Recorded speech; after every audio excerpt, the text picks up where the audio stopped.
সকাল সকাল নিয়ে এসে ব্রেকফাস্ট আলুর তরকারি, রুটি আর ডিম সিদ্ধ। এটা আগে আমরা খেয়ে নিই, তারপরে তোমাদের সাথে কথা বলছি। চলো গুড মর্নিং। তো সকাল সকাল আবার চলে এসেছি তোমাদের সামনে রেডি সেডি হয়ে, ব্রেকফাস্টও করলাম, তোমাদেরকে দেখালামই। আর এই দেখো সবাই রেডি হয়ে গিয়েছি, হোটেল থেকে এখন বেরোচ্ছি, কখন ফিরবো তাও জানি না। তো এই যে খাবার সাবার নিয়ে নিয়েছি, চলো এবার গাড়িও চলে এসছে, উঠে পড়ি। তুমি যাবা তাই কি আছে, অন্য কেউ যাচ্ছে না। আর আমাকে কেমন লাগছে সবাই কিন্তু ভালো লাগছে না, সবচেয়ে খারাপ লাগছে পচা ছেলে। আজকে এসছি আমরা ঘুম স্টেশনে। তো ঘুম স্টেশনে এখানে কিন্তু ট্রেন কোনোভাবেই চলে না, এটা একটা স্টেশন। আর এই যে হচ্ছে ঢোকার গেট। আর এখান থেকে নেমে চলো, ভেতরটা যতদূর পারবো তোমাদেরকে দেখাবো। আর ভেতরটা কিন্তু দারুণ দেখতে। হ্যাঁ, উপর থেকে একদম নিচের দিকে চলে গেছে, আর নিচে অনেক রকম দোকানপাট রয়েছে, সুন্দর একটা মন্দিরের মতনও। এটা আর কি একটা কটেজ টাইপেরই। হ্যাঁ, চলো ঘুরিয়ে দেখাচ্ছি তোমাদেরকে। আর পূজা দেখো ডাকছে আমাকে হাত দিয়ে, এদিকে আসো আসো বলে।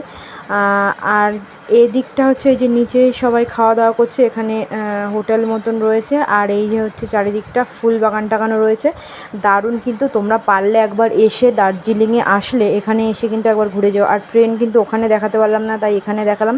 চলো এখন একদম বাড়ি চলে যাব, বাড়ি গিয়ে একদম লাঞ্চ করে সন্ধ্যাবেলায় দেখা হচ্ছে। চলো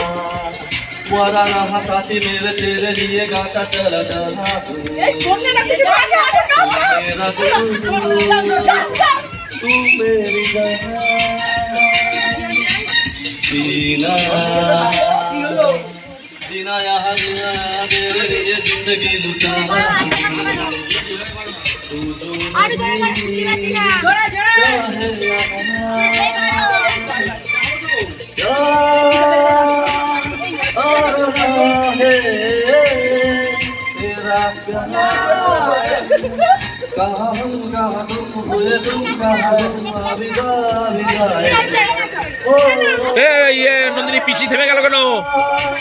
নন্দিনী পিছিয়ে থেমে গেল কেন? পিছিয়ে বল নাচতে। ও পিছিয়ে নাচো তো।